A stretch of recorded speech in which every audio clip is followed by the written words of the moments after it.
Welcome to the New to Wrestling podcast, where I, your host, Xavier Cruz, a lifelong wrestling fan, will take a lifelong friend through the action, the joys, and the drama of the world of professional wrestling. My co-host, Kelsey Silva, has been bitten by the wrestling bug, and I want to invite you to join us as I take her through the moments that made me a fan. So if you're new to wrestling and would like to get brought up to speed, or a fan who would like to relive some classic matches, promos, and segments through fresh eyes, join us as we embark on a journey through the Attitude Era and beyond. Welcome to the New to Wrestling podcast. Hello, and welcome to another edition of the New to Wrestling podcast. My name is Sting, and this is The Undertaker. And the match card is as follows. In our opener, we had Flash Funk versus The Goon. In our second match, we had Diesel versus Phineas Godwin. In our third match, we had Jesse James versus Justin Hawk Bradshaw. And in our main event, we had a tag team match, which saw Jake the Snake Roberts team with Mark Miro taking on Hunter Hearst Helmsley and Billy Gunn. All right. So for those of you who are not watching, it is... I just realized that. For those of you who are just listening to the audio of this, the day that we are recording this is Monday, the 30th of October, so the day before Halloween. And I asked Kelsey to participate in a little dress up. So I went as Sting this year. And incredible. I did the whole nine. I had a little championship belt. It was a good time. I met a bunch of people at a party in tights and makeup that made me unidentifiable. So was I Love acting to not a fool? be perceived? Maybe. But I asked Kelsey to kind of tag along with me just because I know she loves to channel a Luke. I do. And Give me a theme. And she immediately came back with the Undertaker. So here we are. Here we are. I've never felt more gorgeous, if anyone is curious. Oh, absolutely. And much like Sting when he wrestles, my face will also be cracked and peeling by the end of it. Because I haven't been able channeling the character. I haven't been able to move my face for approximately an hour and a half. So I thought Xavier was super underwhelmed by the episode, but he just like literally could not move his face. He'd just be like this, like could not move. Just actually, and now that we've started recording, I'm breaking it up so that we can function. All right. So the first match, we saw Flash Funk, which is the first time that we've seen Flash Funk since the Survivor Series, where he debuted, actually. Much very similarly to his entrance at the Survivor Series, this one was also way too long. My God. Don't get me wrong. I love it. I love a little, a fun little moment on your way to the ring. A little bring it on. But there is no reason why Flash Funk and the Funkettes, which, by the way, there will be some iteration of the Funkettes for like years to come, like that little formula, not specifically those two, but the whole formula of like one guy follow, like, whose general premise is like he's fun, he dances. They will always pair with just two people, add ets to the end of whatever the theme is, and that'll be that. And like it's just so long. They're like, if it ain't broke, don't fix it. Two girls, one man, let's just keep it cooking. Yeah, then keep it moving. And then we saw Vince McMahon just really lose yourself in the music, the moment. He could not help it. He was just swept. It was a little jarring, uncomfortable. Yeah, because he literally said something to Jerry the King about like moving your booty. He said, like, shake your booty. Shake your booty, Jerry the King. First of all, no one wants to see that, and you know that. No one asked for that. No one asked for that, and you know. So, and two, no one wanted to see you either. Oh, yeah, no, that was going to be my second point. Like, no one wanted to see you do it in the first place, let alone encouraging others to join you. Don't do that. Right. Just leave it to them. The Funkettes have got it. Just leave it alone, please. So this match, he is facing the Goon, who we haven't seen in like months. I forgot who he was. I was like, the Goon, I know him, but I don't remember his like gimmick character. And then I was like, oh, He's the hockey player. Right. So the Goon jumps in from behind to get this match kind of started. Yep. And was all over Flash Funk for the better part of the match. Yeah. For the most part, with the exception of like these pretty stellar moonsaults out of Flash Funk. He did a couple. There was one where he like was in the corner and then put himself into like a sunset flip pinning predicament. And that was real fancy. They replayed it a couple times. He did a really good moonsault from the top rope to the outside. He did get caught on one of the moonsaults because he kind of went to it one too many times. And the Goon kind of did have a reversal for that one. But his finisher was pretty great. Great. It's a leg drop, but he does a backflip into it, so he doesn't just like jump off the top ropes, just kind of fling his legs out and land like everybody else. No. The man's gonna do a backflip and then drop his leg across your neck. It was so impressive, and it's one of those backflips that's so well done. I thought he did a double backflip because he just like such a tight curl, and like it was so quick, and the leg just like popped out to do the leg drop. I was like, whoa. I was so happy they played it again. And they also played it, what is it, like the King's Corner cam or whatever? Like, they have that little like camera in the corner of the ring. It was so amazing to watch, and obviously led to some very successful results. Right. This is very early days for Flash Funk. So we're going to see like where he kind of like what they want to do with him. I'm imagining if they're bringing out the dancers and he's dancing around, he's going to be more of like, a good guy, fan favorite type of deal. Yeah. We'll see. Not to be a hater, I really hate his costume. It's like weird. all gold and like zipped all the way down to like his navel. Yeah, it's not even the color, it's like the composition of it. It's literally just like a full length jumpsuit that they just like unzip. So like from head to toe, he's just covered. Right. And I feel like for all these like acrobatic moves that he does, it must be like annoying to move in that. Like, what do I know? I have no idea. But I just like it's just, and it also to me like lends nothing to his character. Like, I hope that, I know he walks out with like the hat and the jacket and like does all this thing, but I just like, I don't know. I hope that evolves somehow into something else. It's not my favorite. Yeah. Wig flown. Did not last long. No, I knew it was not going to, and that's okay. I wore it to a party this weekend, and I made it also about the same amount of time before I was like, no, thank you.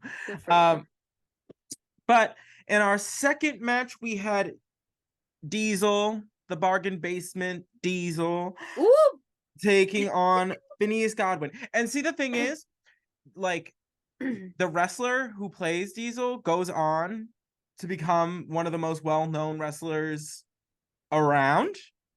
You'll see how that happens. What? Yes, the wrestler that is currently playing Diesel will Don't tell me who he becomes. I won't.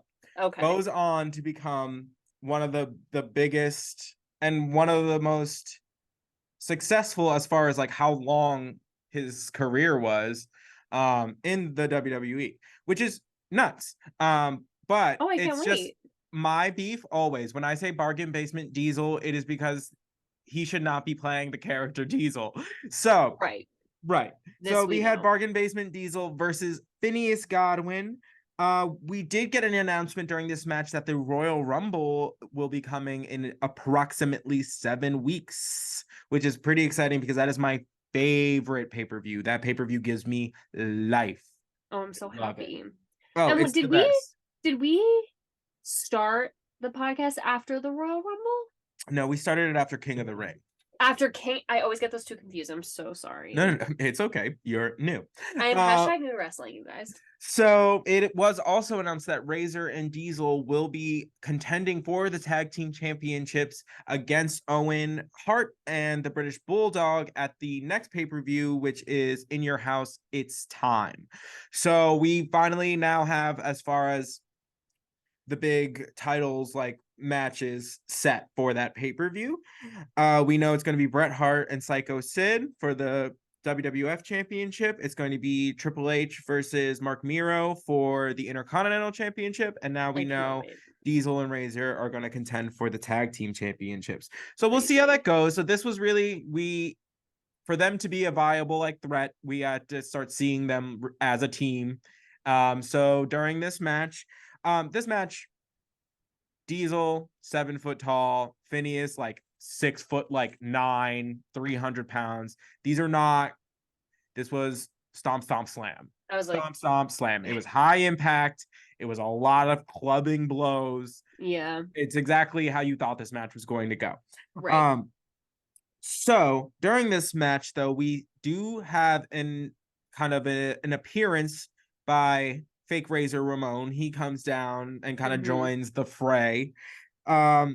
He starts getting kind of like involved. He like jumps up on the apron. He gets knocked down by Phineas, much to the chagrin of Jim Ross on the outside, who is still trying to make us believe that this is what we wanted. Yeah, Gaslighter Supreme JR on the outside. Jesus. And then Diesel delivers the jackknife powerbomb to Phineas, and he gets him up eventually. It was clunky, but it was close. If Diesel hadn't like lifted him up any higher, he would have just dropped him on his head, broken instead of his back. It's difficult to the amount of strength it takes to literally flip somebody with your hands from like being upright to upside down and then bring them back down is a lot. And that's if you are already larger than the other opponent. Right. But when the other opponent is larger than you, that's brutal. Like that's difficult. Very, very challenging. It was scary to watch. I agree. Yeah, it was a little bit of a close call. It was a bit close. A bit close for comfort. For sure. But then we get a kind of backstage segment from Shawn Michaels, who they had announced it as being an apology of some sorts. Shawn Michaels meanwhile, he has this shit-eating grin on his face. He's the whole time, every time they're like, oh, and we're gonna get to hear from the former WWF champion Shawn Michaels, and he's just like sitting there like as if he's on like a parade float, just sweat, like waggle of the fingers. Absolutely. So we get to the segment, and Vince McMahon's like, so what do you have to apologize for? What is this about? And he's like, so last week when you were interviewing me, you made the comment that I was getting defensive. I'm here to apologize for not getting defensive enough. And that's how it started. So you knew. We were like, okay, you already know. And then Vince McMahon proceeds to give us the most in-depth recap of what happened at the end of the Survivor Series, and step by step by step, he recounted everything that happened in Shawn Michaels losing the title in breath. In one breath, as if Shawn wasn't there. Like fully was just like like we were just like, baby, in case you didn't see or experience it for yourself. Right. He was the one that got hit by the camera and lost the title. Like, what do you don't need to do all of this. And I get it. It's clearly for the benefit of everybody else. But we know by now, like at this point, because like we've already recapped it last episode. So I guess what is it? Now we're making accommodations for people who missed the pay-per-view and the last 2 weeks of Raw. It's like, right. We don't need to do this again. We can just say, like, look, they got beef. We know this already. Like, someone was hit with a camera. That's all you need to know. We don't need to go step-by-step instructions like we're baking a cake here. Let's just move on. No, yeah, basically. And then Shawn kind of goes into what I think is a phenomenal promo, where essentially you know how a couple weeks ago we kind of talked about how people don't like Shawn because of his take on masculinity. Yeah. It was kind of very much a promo that answered that. Yeah. Very much like, he does not care what you think. He does not care that you don't like his long hair. He does not care that you don't like his tattoos, that he has his belly button pierced. He doesn't care that you don't like that he dances around the stage. He's like, I am, whether you like it or not, a man's man. Ask any of these women screaming every time that he makes an appearance. Yep. And he's basically just like, I have no problem throwing it in everybody's face. He's like, it makes me happy to do so.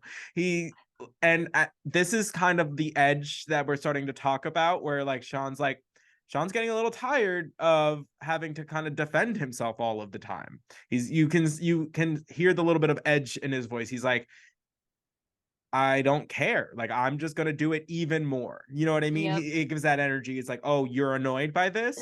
Thanks for letting me know. Ooh, wish I cared. Right. And like I'm glad that he brought that up, where it's like the same people who are, you know, chastising me or making fun of me for being this like, you know, quote unquote flamboyant presence, or the same people who are screaming for me when I do that flamboyant stuff like a few weeks ago. And it was great because they actually cut in clips of him making like his entrance where he, you know, kneels down and like, you know, flexes and all the pyrotechnics, and everyone, they pan to the crowd, everyone is off their feet, men, women, screaming, losing their shit. Right.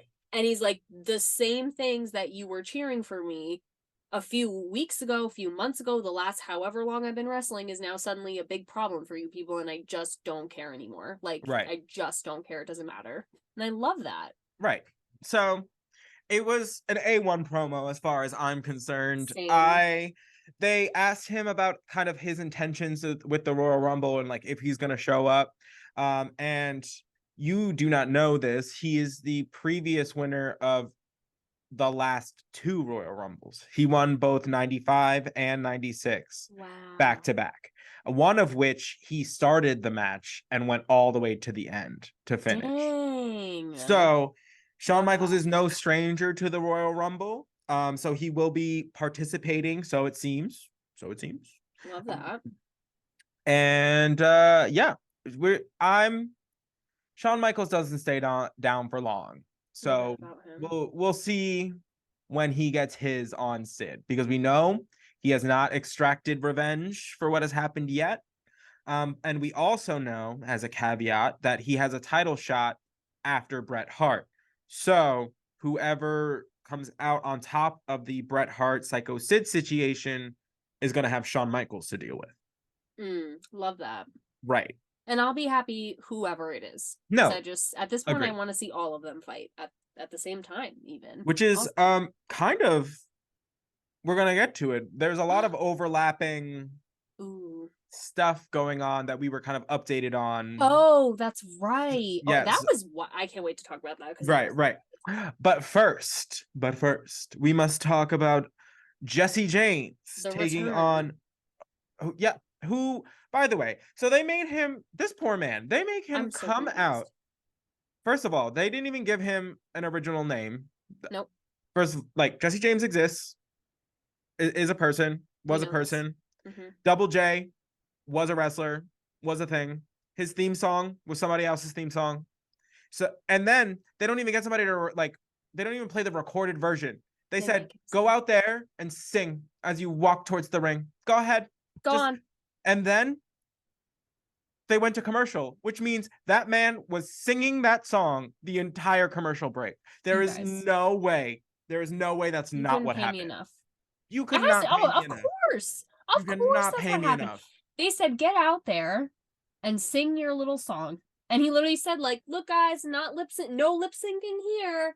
And he started singing this whole thing. And with my baby tonight. It's honestly, it's sad at this point. Just it's really let sad. it go. Just let it go. Jesse James was taking on Justin Hawk Bradshaw with Zebekiah, who we haven't seen in a hot minute. It's been a while. I forgot we had the return of so many faces this week. I agree. Like, we're trying to get him back in the fold. Yeah. So he looks good. Oh, always. And whatchamacallit, we had sweet vindication, because Vince McMahon at one point references Zebekiah and says the WWF's answer for Yosemite Sam. And we looked at each other and we were just like, who said it? Did we not say that? Did we not? Weeks ago. Right. And I'm telling you, we're on like a string of like, we are like we predicting it right before it happens. We say things and then like somehow in the show it like pops up, and I'm I'm trying not to get too cocky about it. Don't want to get too far ahead of myself. Same. But Oh my god, same. I really ego check. Gotta take it down. Gotta take right. myself down a notch. But it's been pretty impressive. I agree. But during this match, we did get the announcement that next week we are going to have a no holds barred match with Mankind taking on The Undertaker. It's gonna be so good. Listen, I cannot wait. we know every time it's a banger. We know. Another bang, hit after hit after hit. But no holds barred means no rules, which means what were we doing before? We haven't had any rules and most of the That's matches. what I'm saying. Like, but literally Vince was like, we've seen them wrestle in the boiler room. We've seen them buried alive. We've seen a cage suspended over their match. Like, now it's no hold barred. I'm like, what next? Like, what could they possibly do next? Oh my god. That's down the line. That's I mean, I'm happy to see, but it's like they are in like the creative room. Like, again, it's that meme of Charlie from It's Always Sunny. He's like, okay, this is what we're gonna do next week. Like, absolutely, no rules whatsoever, no holds barred. Let's just let them go. It does make me a little concerned because of the presence of Paul Bearer and the Executioner.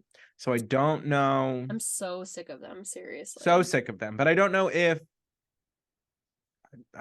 I can't imagine who Undertaker would call for backup or what kind of plan he's gonna have. Like, because he's got to know, like, they're gonna be around. So what's the plan? Like, what's the? Is he gonna align himself with someone that just like doesn't seem like something he would do? No, there. You know what I mean? Like, I agree. It just doesn't seem likely. So we'll see. We'll see what becomes of that.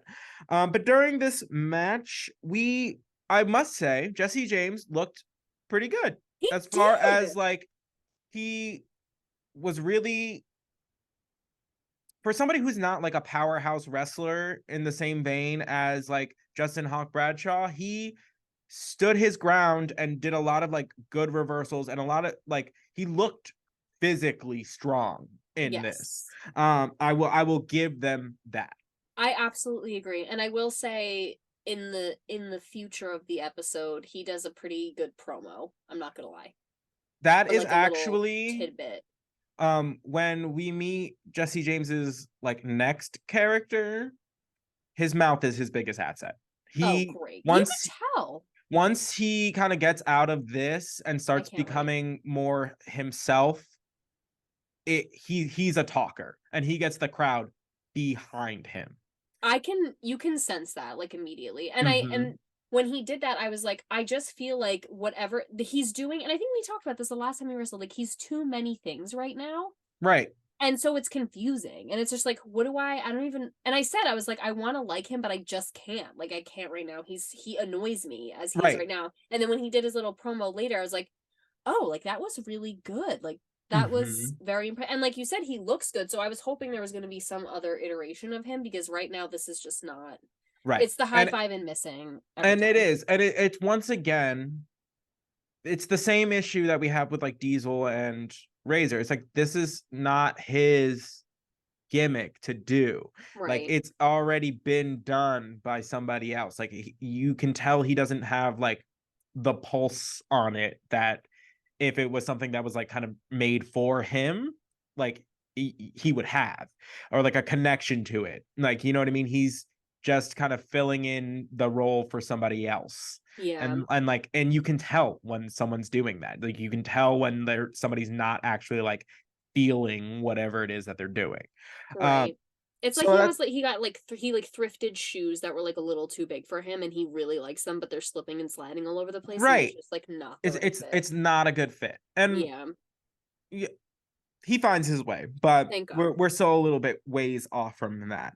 So this match ends with the interference of Zebekiah tripping the foot of Jesse James, which allows Justin Hawk Bradshaw to pick up the victory.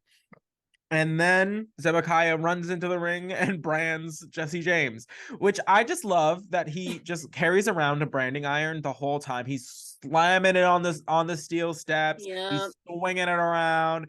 Not a fire in sight. But as Yep. soon as the match is over, he comes in just like ready to brand some cattle, as if that has just been stoking the entire time. And it's red hot, and it's so funny because they put it up against Jesse James's arm, and he like makes a move as if it's like hurting him, and it was like a little stamp. Right, it's just a stamp. It's just a stamp. It's just a sooty little stamp. It just says JB, Justin Bieber. It says, yeah, well, it says JB, but there's a line through it, so it is an H. I actually was gonna say I thought it was pretty creative, like initialing, so it is Justin Hawk Bradshaw. But it's like this just a big circle with the JHB, and it's like just black, like literally, like he got just a little like stamp, like you're 21 and over. Right. It was like, you can drink at the club. You can drink at the club. Yeah, that's it. And it was just, and he was like writhing on the ground. We're like, babe, we know it's okay. Yeah, we all know what's going on here. It's okay. Do acting. So after that, we get a kind of a recap from a show that happened in London. It was not a televised event, and this.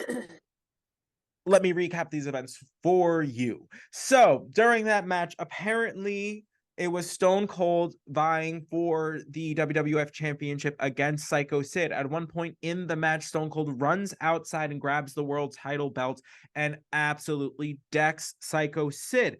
And in that time, at some point during that point, the match, like the British Bulldog comes out and gets in. Nope, I'm right. Attacks Steve Austin from behind. And then Psycho Sid gets into the British Bulldog's face. Because he thinks he hit him or something. Right. So they start getting into it. And Psycho Sid is about to do the jackknife powerbomb on the British Bulldog. But Bret Hart comes out and saves the British Bulldog as kind of a repayment for the British Bulldog not saving his ankle the week prior. But then right, and then Bret Hart starts getting involved with Psycho Sid, who they start like yelling at each other, and Steve Austin comes by and just like boop, just knees Bret Hart in the back, which allows for Psycho Sid to give the choke slam to Bret Hart. And then after this series of events, they go into like this like series of backstage segments from all of the participants. So it really felt like one of those like a teen show where like they'd be like, this fight happened, and then like you get like all of the confessionals from everybody like involved. Yes. And you're just like, what is going on? So like Steve Austin's pissed just because Steve Austin's pissed. Bret Hart is annoyed that Steve Austin keeps showing up everywhere. Psycho Sid is confused why everybody's in his business. And then the British Bulldog cannot stop thinking about Stone Cold Steve Austin while Owen Hart is yelling at the British Bulldog to focus on the titles. All the while, he's still yelling about Stone Cold, and Owen's just like, dude, stop. Right. He's just like, stop thinking about them. So they're losers. I know. I love Owen Hart because he's just such a brat. It's just so funny. So that was just kind of an overlapping hodgepodge of chaos that kind of shows how all of these storylines are now like intertwined. Yes. Because mind you, all of these like participants, all like 6 of them. And then you got to remember that behind looming all of this, Shawn Michaels is just waiting for the dust to settle. Ooh, I did not even think of that. So, like, you have all of these kind of like Steve Austin's like, after Bret. Bret needs to focus on Sid. Sid knows that Shawn's somewhere and is big mad about what he's done. Bulldog wants Austin. Owen wants to focus on the titles. Like, it's a mess. But it's a really kind of interesting way to get them all kind of involved, because it got them all screen time and none of them wrestled tonight. True. Wow, seriously.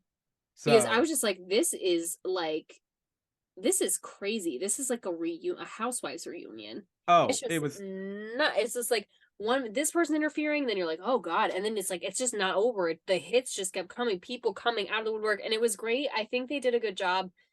The stadium seemed so blacked out, except for the ring, so you couldn't even tell who was coming in and who was going to interfere. Like Right. out of the blue, suddenly like Bret Hart like slides onto the mat, and you're like, ah! You're like, where did he come from? It was for that like So these are 45 seconds we saw. It was so good. it was this is like from like a live event. Yeah. They don't have the same like that lighting for TV because Mm. they don't have to. Right. So it just kind of gave like a more like, lack of a better word, like a more raw like footage of it, which was pretty cool. It worked in their favor. And I told Xavier, actually, it was so interesting, slightly off topic, but this was the first time, because the camera was so close, I actually saw, because I always look for it, or like when I remember I look for it, like wrestlers, because obviously they communicate a They call the lot in match, the yeah. ring so that they, know what they're doing. And it was the first time I ever actually saw like Sid was about to power bomb Bret Hart, or choke slam him, and Sid was like looking around like growling, and then I saw him go like ready, and then Bret Hart like kind of nod, and I was like, and then he did it, and I was like, oh, I saw it. I was like, I saw it. That's so cool. And it's so cool, because even though it like takes you out of it for a second, you're like, oh, that's awesome, because you wouldn't regularly notice, but it's like cool to know that they're communicating that way. If that makes sense. No, it always has fascinated me. Yeah. When you like spot those sort of things, because you just feel like you're like in on the secret. Right. You know what I mean? For Where you're just like, you're yeah. like, ooh. And I'm always just fascinated because like, what do I know? I don't wrestle. Like, Right. so when you can catch like a moment where you're just like, oh, that's how you do that. Like, it's fun. It's fun. It's fun to catch it like as a fan. And it's cool because like, it depending on like the situation, who's in charge of calling it is different like every time. So usually it's like the more tenured or whoever's the champion or that sort of deal. But in some instances, like they'll like, if they trust you enough, like the champion or the more tenured wrestler will be like, you call it. Like, and crazy. but like that's how I am assuming you learn, Right. like you won't know how to do it unless somebody gives you the opportunity to try and get it done. But it was pretty cool. Pretty cool. Very cool. Very chaos. Very chaos. Very chaos, which love to see. And now remembering like Shawn Michaels is kind of just like sitting in the rafters, like waiting for everybody to just like they're all so distracted with each other right now. Oh my I know. God. It's great. So it really, it kind of shows like you don't really know how all of this is going to factor into their individual storylines. Right.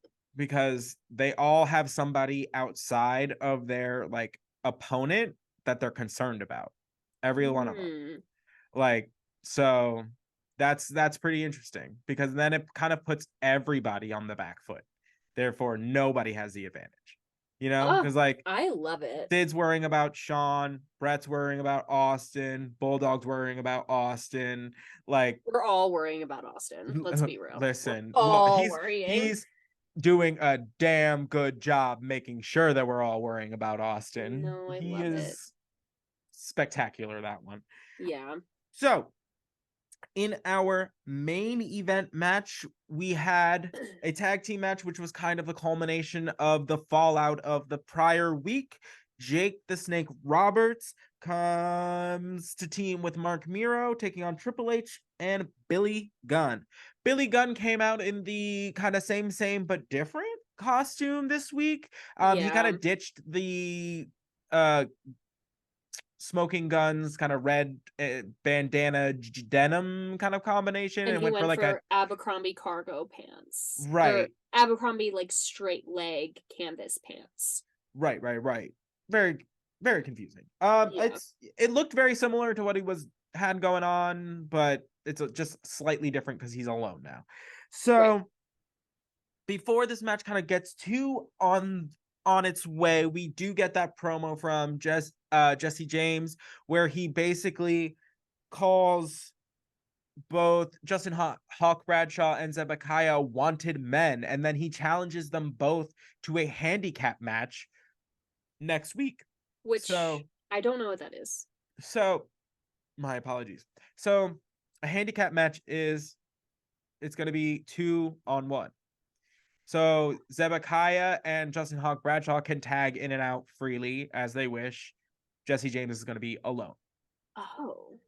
Yes, but you also have to remember that Interesting. Zebekiah is not a wrestler. I was So gonna say that's kind of right. odd, but But sure. but having somebody else you have to worry about generally Oh yeah. kind of annoying. But either way, you had to worry about him because he was outside running a fool anyway. So Yeah, he and was that's already kind of the point interfering. that he was saying. It was just like, oh, Right. if I'm gonna fight both of you anyway, like you might as well just like make it official. So Mm, we'll see how that one goes. It's a tall order to deal with two people at one time. So yeah. so the story of this match is essentially that Triple H wants no part of Mark Miro. Yeah. Essentially, he avoids any opportunity that he has to face him if he can. He very much so. The second Mark Miro gets tagged into the match, he like runs out, tags Billy in, like doesn't want to deal with it. Doesn't want to deal with it. So the match is very much it's pretty one-sided as far as like Jake the Snake and Mark Miro are very much so like acting like a team. You can tell like Mm-hmm. they're working together, they're utilizing their corner, they're making quick tags. It's all kind of working in their favor. All the Mm-hmm. while on the opposite side of that equation, Billy Gunn and Triple H have communication issues. They're bumping into each other. They start Mm-hmm. arguing, and then at one point in time, Billy Gunn or Billy Gunn leaves uh Triple H kind of high and dry. Mm-hmm. But I don't know if you caught it on the mic, he said you can leave if you don't like it. So there was this I point did where Triple not H hear was yelling at Billy Gunn while he's on the apron. He's like, I'm the champion. I'm in charge. You can leave if you don't like it. And that's when Billy just goes, okay, and then walks and leaves like up the ramp. So Triple that. H kind of Wow. shot himself in the foot in that As regard, he do. as As he he do. do. Although I will say Vince McMahon had a funny during this match He because did. he at some point was like kind of just like mocking Jerry the King, who was of course mocking Jake the Snake, and he goes, do you want me to get him over here with the snake? And then he starts like beckoning Jake over. He's He's like, like, hey Jake, Jake hey Jake. and King's like, stop, like absolutely like losing his mind. It was really funny. It was I was like, good on you, Vince, good on Good. you. We'll You were give you this one. right. I was like, it doesn't make up for that heinous dance that you did in the beginning of the episode, but it was pretty funny. It was pretty good. It was It was pretty good. pretty good. Unexpected and pretty delightful. So, due to the communication issues between Hunter Hearst Helmsley and Billy Gunn, Jake the Snake and Mark Miro are able to double team Hunter, and Mark Miro ends up getting his finisher and picks up the win on the way to his championship match, giving him a little bit of momentum heading into that. Thank Because God. just the way that the match was kind of like set up, it makes Triple H look scared. Good. And but if there's anything we know about Triple H or will come to know about Triple H, the man's a schemer. He's always Oh, scheming. we know He's a this. smart cookie, that one. Scheme He Daddy 5000. he will absolutely have a plan. He always has a little plan up that gigantic coiffed sleeve of his. Right. Absolutely. That's why when So, he bows, it like rattles a little. amen. So Nasty. that's kind of where the episode leaves us, minus a little snake action at the end, Girl, which I was you didn't not need to see privy it. to. So I will say one I want to mention while we're talking about Jake the Snake, he wrestled so fantastically during this match. Like, and Vince McMahon for calling him the veteran, which he is. He did amazing in this match. Like his moves were great, his selling was great, the drama of the tag, like it was I just thought it was really, really good. And then the end, I just can't get past this snake, man. Like, so basically Triple H is down after losing, after he gets hit with the most stunning finisher from Wildman Mark Miro. Match is over, he's down. Jake the Snake whips this snake out of the bag. And it's the big yellow python. Like, it's not like a little garden snake. Like, it's the big daddy. No. He whips this humongous thing, literally tosses it, throws it at Triple H from across the ring, this poor snake, lands on Triple H, and Triple H just, like, freaking out, obviously, kicks it with his foot and, like, launches it, like, back across the ring. Right. And this poor snake. I just don't need to see it. I just don't. I get it. I get Jake the Snake. We get it. We're point made. We don't need to do this with the snake. Oh, we don't need snake. We don't. So we did have a couple matches announced for next week. We do know that the Undertaker is going to be taking on Mankind, no holds barred. We know that Double J, Jesse James, will be taking on Justin Hawk Bradshaw and Zebekiah. We have the returning Bart Gunn, who we haven't seen in a minute. I cannot wait to see him, to be taking honest. on Goldust, who we also haven't seen in a minute. We also haven't seen Goldust in a minute. When was the last time we saw Goldust? The pay-per-view. Has it really been since the Survivor Series? Yeah, I think so. So that was that. Guy. Oh, I miss a little weirdo. I miss that little. I mean, if you're talking about Marlena, but I miss them both kinda. I miss the dramatics. Oh, I agree. I miss the glitter. The theatrics. The glam. The tongue. I don't know. So, all right. So that has been this week's episode of the New to Wrestling podcast. Thank you guys as always for coming to check us out wherever you see us. Yeah. Thanks for letting us get dolled up for you. This heinous face paint. We did this. Xavier actually looks stunning. If you guys are just listening, Xavier actually nailed it. Thanks. My face is so stuck, but I appreciate you all, and we will catch you next week. We'll see you there. Bye. Bye.